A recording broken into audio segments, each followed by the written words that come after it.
try to make the best of them to the best of my power. Um, Keep it real though, you know.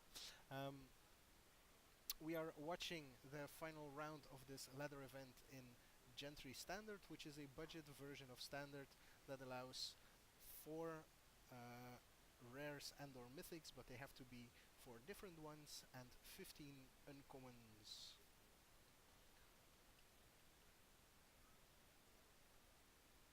So Frederik on blue-red uh, control. We'll see what kind of victory condition. It could be tutelage, could be a more burn-oriented deck.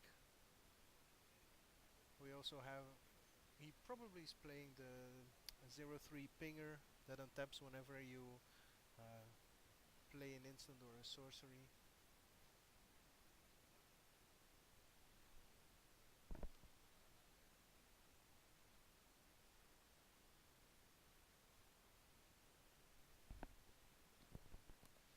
So Frederik played the reprint of Accumulated Knowledge. I keep forgetting the name.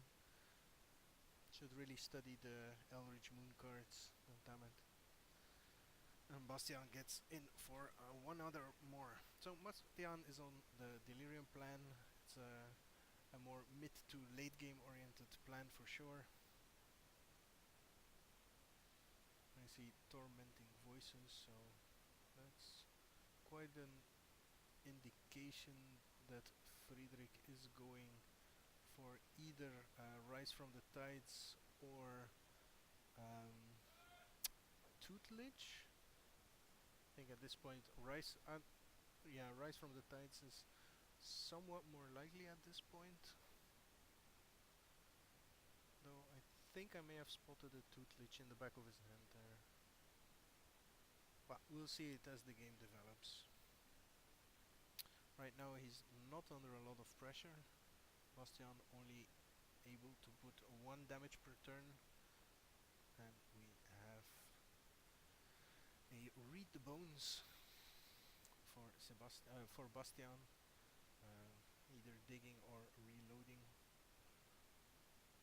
I think he pushed both to the bottom. Frederik very eagerly putting the life totals equal, showing he's not behind in the race. And we have a vessel.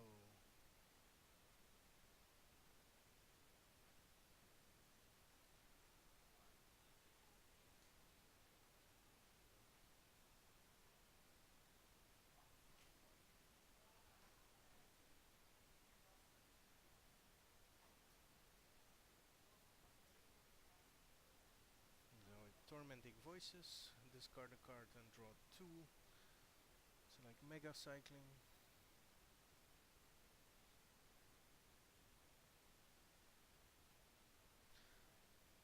The thing you say that it's about to rotate is only semi-true. It cycles itself very well into a Rise from the Tides deck, which will be playable for another year, I guess. Yeah.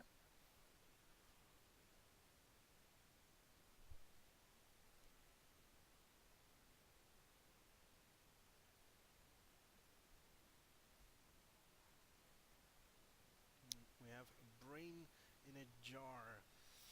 So for those of you that don't know what it does, it's 1 mana tap, put a counter on Brain in a Jar, scry, no, then play a instant or sorcery without paying its casting cost, and you can remove tokens to scry for that amount. You can remove counters to scry for that amount of cards.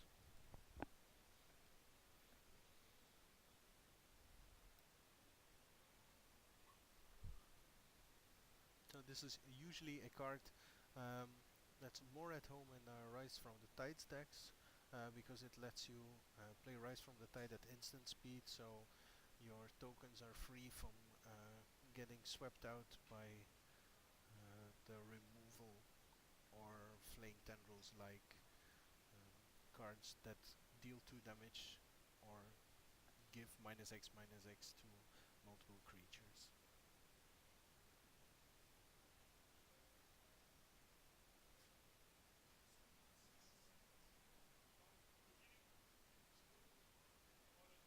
Sure.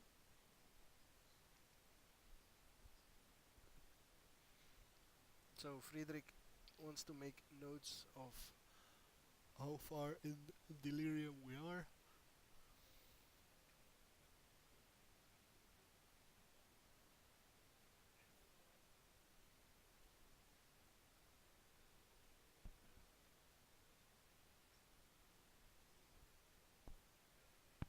So it's just the piece of paper in play is just a note from Frederik to remind himself that Bastiaan actually has Delirium. And Bastiaan gets a 4/4 hexproof trample for his trouble. So that's pretty much the worst card that these blue-red control decks can face.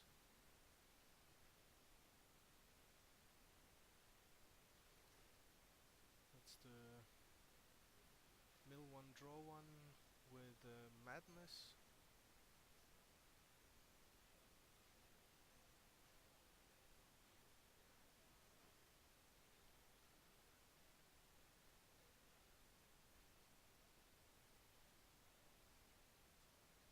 Okay.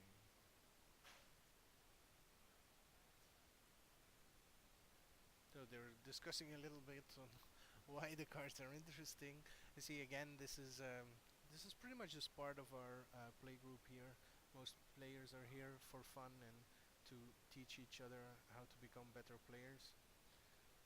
It's something we tried hard to cultivate and enforce in the couple of years that it took to build the community, and it's really paying off right now. But back to the game, Frederik is getting pounded pretty hard, so he can easily take care of the Gnaw root. With the 4/4 trample hexproof will prove to be quite troublesome for him. So at this point it's a 3-turn clock.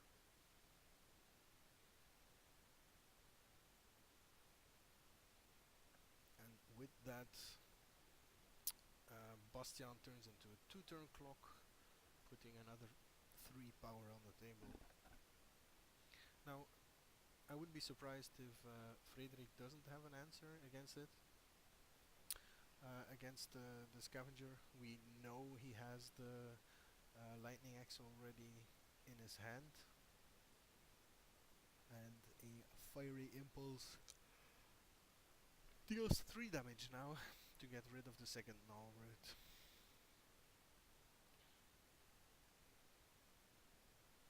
So 2-turn clock, Bastiaan attacking for 7, but most likely that Scavenger won't get to actually attack here.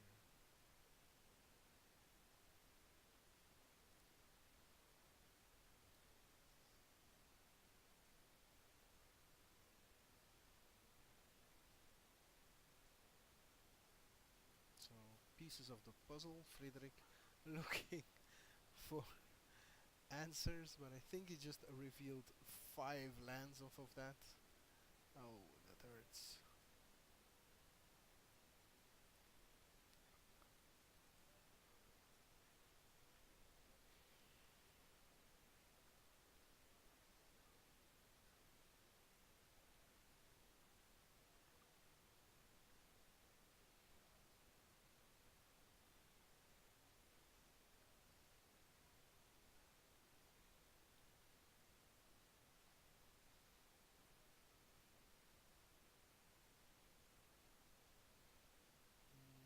Not sure what that is. I assume an emerge creature.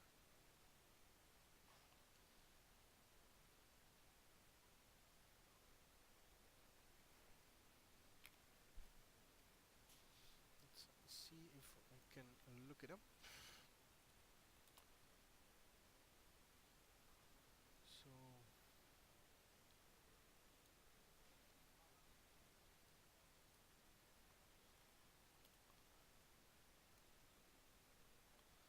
So, whatever the creature was, it's a decimator of the provinces, I assume. Was the decimator of the provinces? Yeah. So, It's a big emerge card. When you cast it, creatures you control get +2/+2 and gain trample until end of turn. It also has trample and haste of itself, and it's a 7/7. So that's a pretty big finishing hit there, coming out of the Delirium deck. A bit of a surprise as well, though it is a pretty good fit for the deck.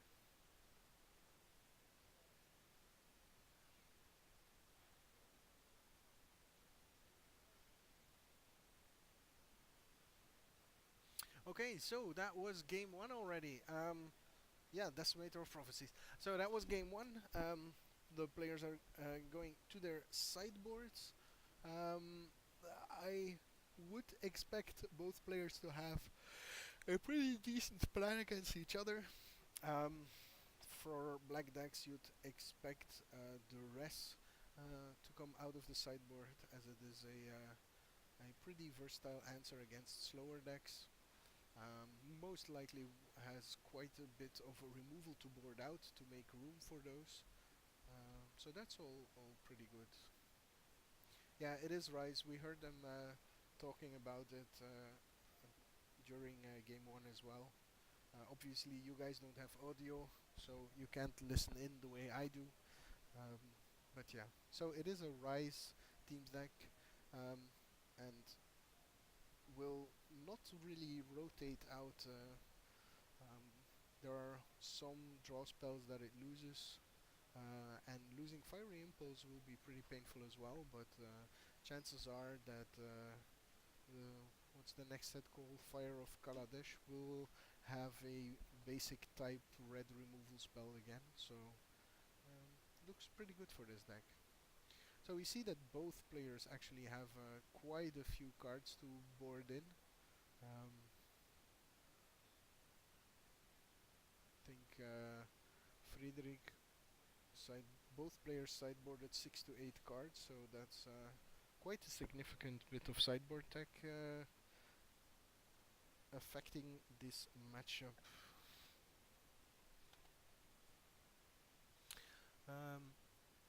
So Bastiaan de Greze won game one. Let's update the standing in the match. Ding! There we go. And let's see if this will be another 2-0 blowout, or if we will actually get to see a 2-1 match. So for the people that have just joined, my name is Niels, I'm your commentator for this event. We're in round 4 of this Gentry standard ladder event. It's a budget format that allows a maximum of 4 rares and or mythics and a maximum of 15 uncommons. Usually I have this cute little scroll bar on the bottom of my screen, but apparently there's a little problem with the software, so I have to repeat this ad nauseam over and over and over again. If you have any questions, wishes, or complaints, feel free to dump them in the chat, and I will ignore the ones I don't like to my best power.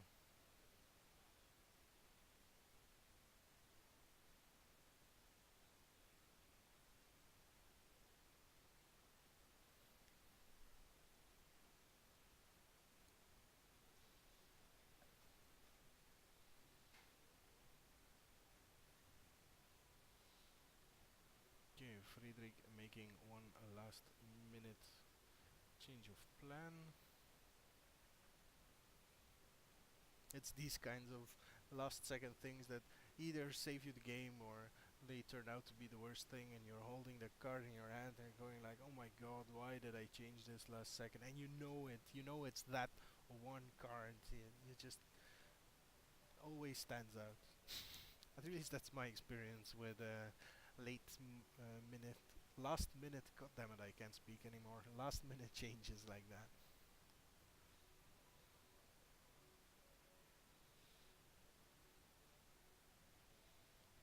So for the people that want to find out more about the format, we have a website as well, which is Gentry Magic. No, it's WordPress.gentrymagic.com. Link is somewhere in the description on the Twitch channel, so you can find it there. If you're watching this on YouTube, the link will be in the description of the channel and the video as well.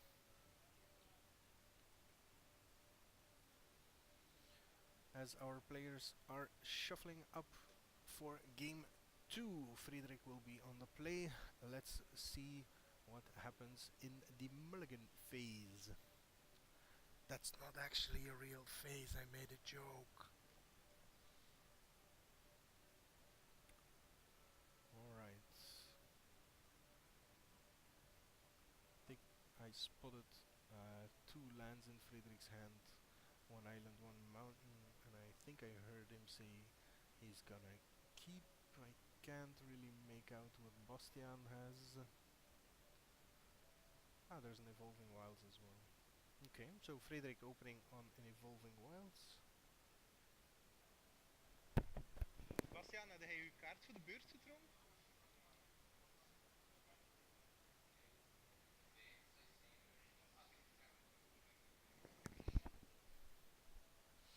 Alright. Bastiaan almost forgot to draw his card for the turn. So these are regular events, not too strict. It's more about the fun here. And we have... I keep wanting to call it Sleight of Hand. That's what the non-madness version of the card does. No idea what the new card is called, sorry. If you know it, put it in the chat. Okay. So mill 3, take a creature or a land from it. Chooses to take the land over the Decimator of Provinces.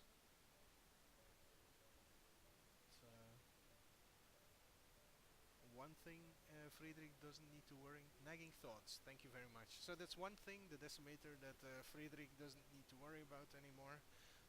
Probably be very happy about that.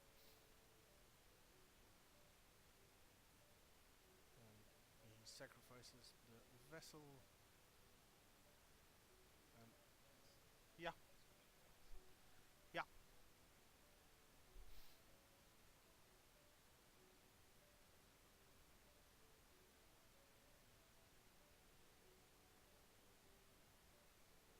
So takes the Moldgraf Scavenger.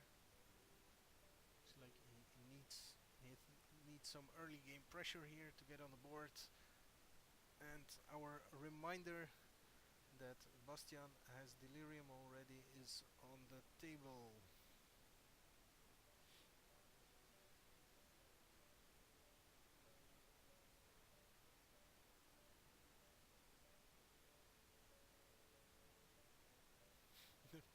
Both players engaged in quite a bit of banter during the match.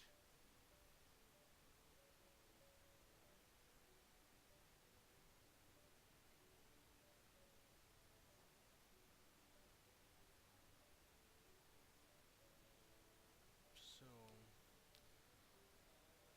Frederik has had quite a few chances to develop, but hasn't been able to do that much. Of course, he's been under very little pressure so far.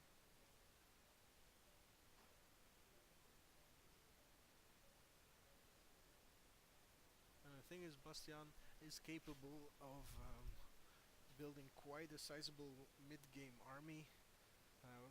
And from what we've seen, him playing Decimator of Provinces isn't afraid to play a big finisher in there. Be interesting to see if there are some more emerge cards hidden somewhere inside this deck. Could be quite impactful.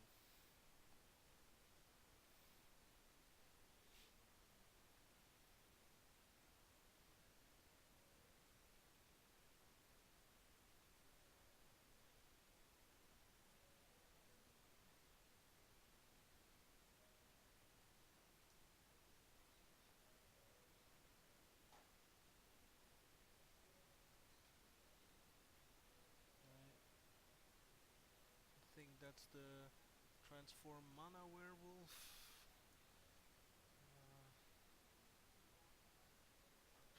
Again, don't know the name. I really need to get updated on the Eldritch Moon name.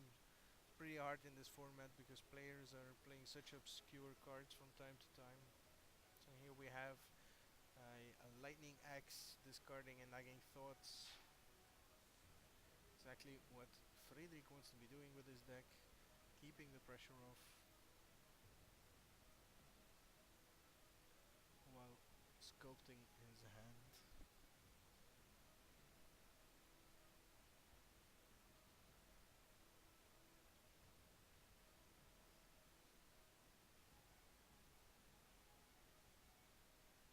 One mana for a duress, like we expected.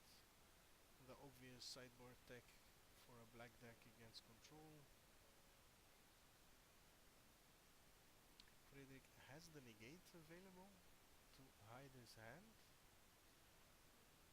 All I recognized so far is the one additional lightning axe. That's probably his only removal spell, so he wants to protect that. Bastiaan is considering an enchantment that turns into 4/4 trample hexproof or the new Liliana. Both would be pretty interesting additions to his board at this point. 3 mana, so he elects to go the somewhat safer route. Since Frederik is tapped out now, and this way he plays around the some of the possible removal or at least bounce spells that Frederik might have.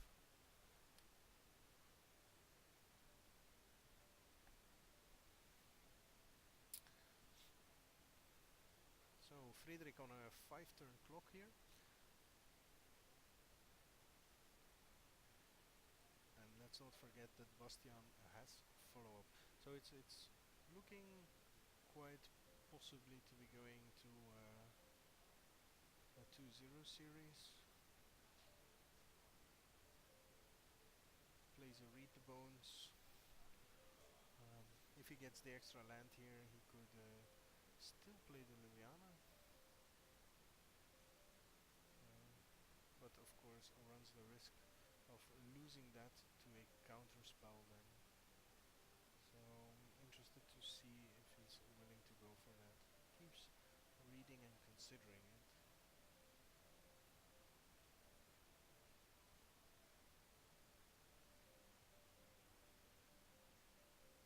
Frederik nicely fanning open his hand for us to see.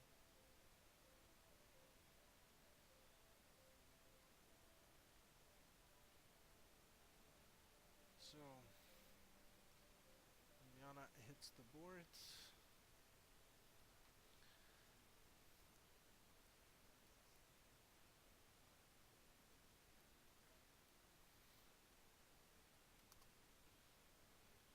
And if I'm not mistaken, or is she Liliana the last hope?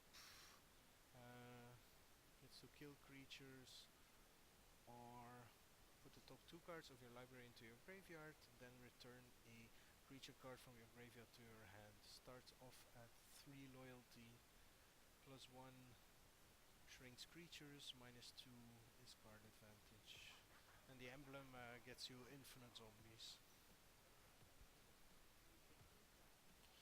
Interestingly, Bastiaan choosing to ticker up, so he is going for the ultimate as a possible secondary victory condition.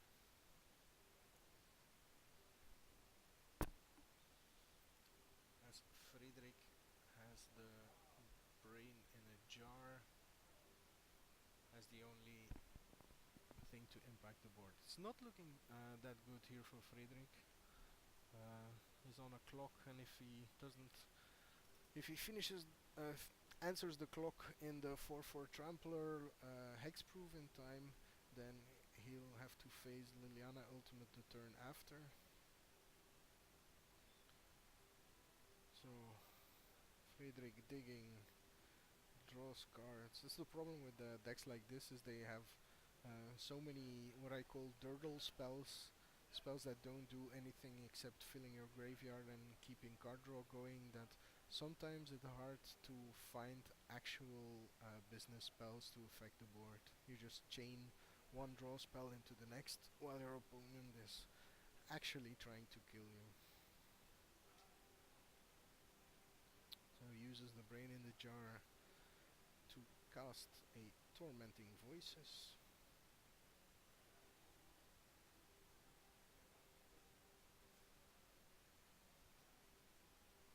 Discarding a land, and draws into land and a blue spell. I think it's the Accumulated Knowledge reprint. Yeah. So gets to draw 3 cards of this one. 1, 2, 3. Pretty strong for standard, no? But still has no business.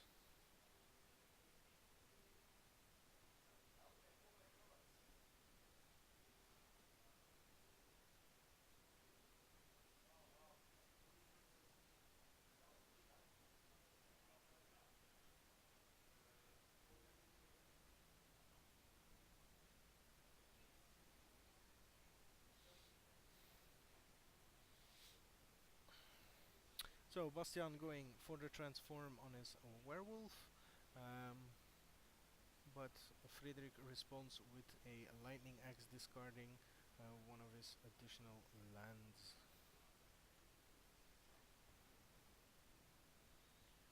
Passing the turn, Bastiaan, I keep calling you Sebastian, sorry Bastiaan, gets another land with Evolving Wilds, thinning his deck a little bit. So this turn, Liliana goes to 6, the ultimate is -7. For those of you interested, Liliana's +1 ability says that up to one target gets -2, -1, so you can actually use it while you have no legal targets whatsoever. Bastiaan playing a Read the Bones.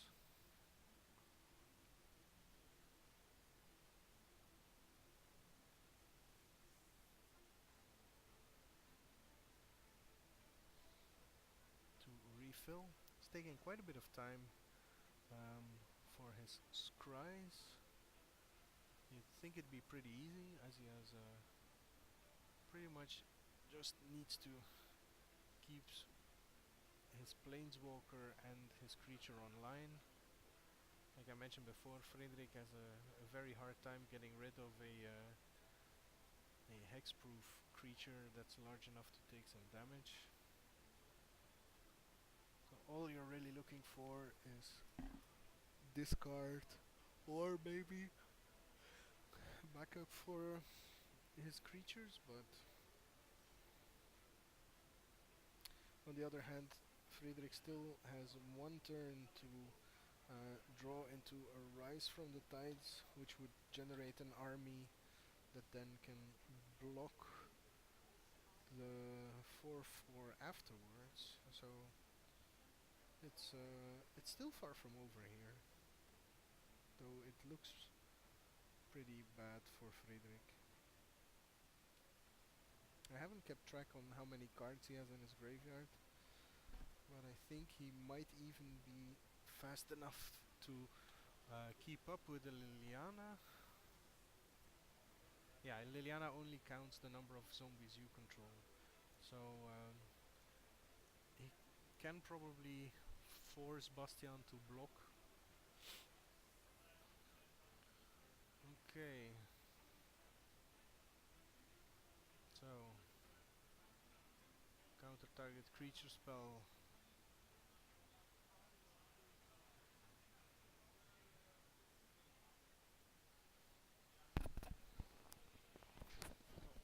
What did he cast?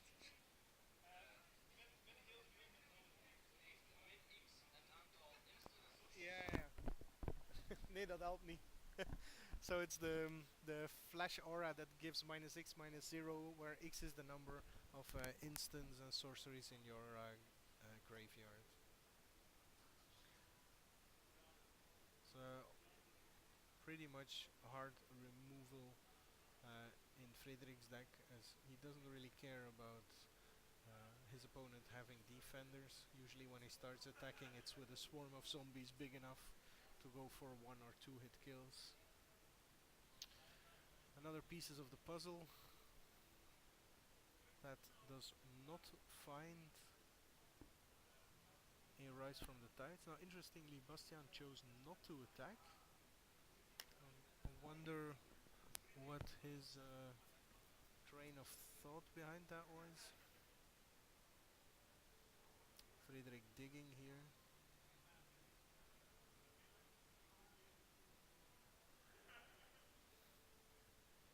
I think that Bastiaan gave him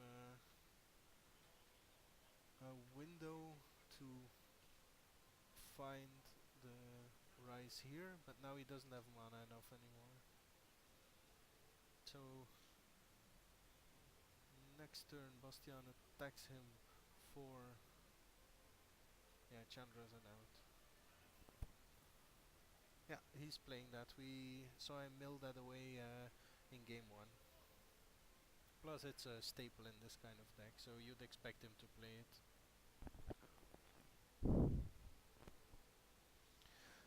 So Bastiaan is representing 7 damage, of which Frederik has an answer to 3. Because he can kill the scavenger with the lightning strike. Lightning axe.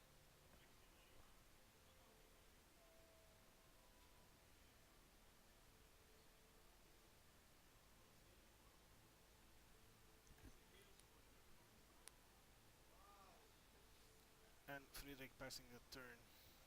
So still curious as to why Bastiaan chose not to attack previous turn.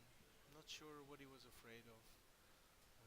Meantime, Frederik showing us a bunch of control and removal spells.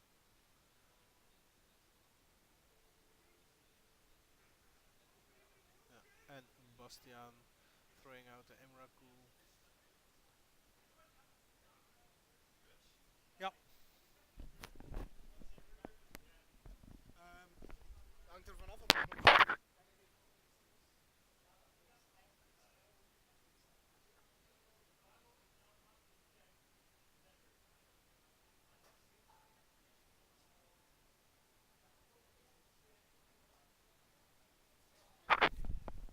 So a little bit of confusion there. Even though Emrakul has protection from instants, the creature spell that makes the Emrakul for you does in fact not have protection, so you can counter the Emrakul. This time Bastiaan does attack, and as we expected, Frederik kills it with a lightning axe after using the spell shrivel to get rid of after using the spell shrivel to get rid of Emrakul. Going down to 8, and we have Liliana on 7 loyalty. So if Frederik doesn't find an answer here, okay, so these are sheer infinite amounts of zombie tokens, likely enough to raise Liliana's ultimate, but they come into play tapped.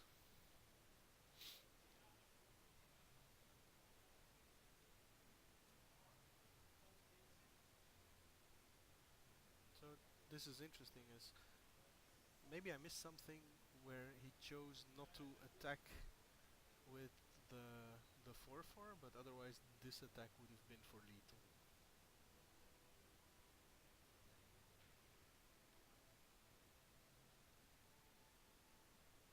So Bastiaan gets his emblem at the beginning of your end step. Put X 2/2 black zombies, where X is 2 plus the number of zombies you control.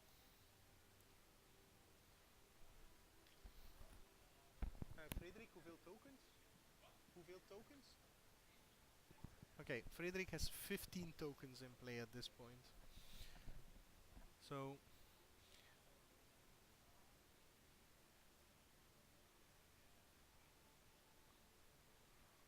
even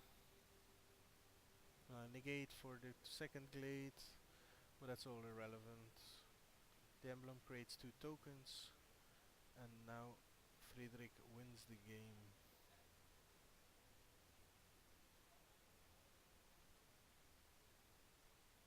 Frederik taking a safe route for some reason, attacking with just 10 tokens. And Bastiaan scoops them up. It'll be interesting to see if indeed he missed an attack there, or if that's just something I misread. Let me know.